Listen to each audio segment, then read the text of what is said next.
Peggy 16. Sega.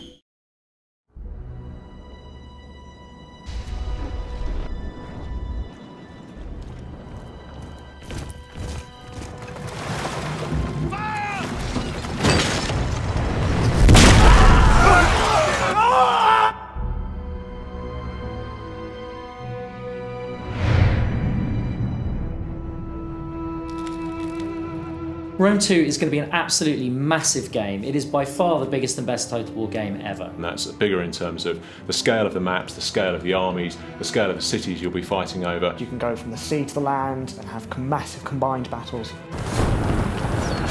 Carthage is on the North African coast. It's quite a long way from Rome, but at the time it was a major trading sea power and a really big rival to Rome.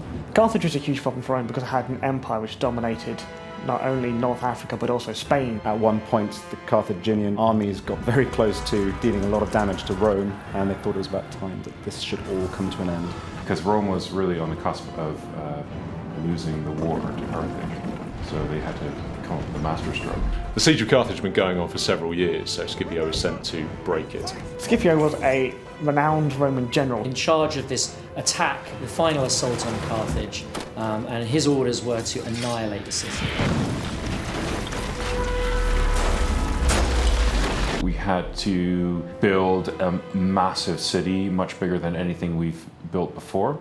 Now, one of the problems we have depicting huge cities like Carthage in a game is now, on the one hand, you've got to be faithful to what the place was actually like, but on the other hand, it has to fit into the context of the game. We had to come up with a convincing way of having the ships landing on the shore and make it look really cool. There are trade-offs. There are trade-offs between depicting it at exactly the correct scale and making a game that's actually playable. Shields on me!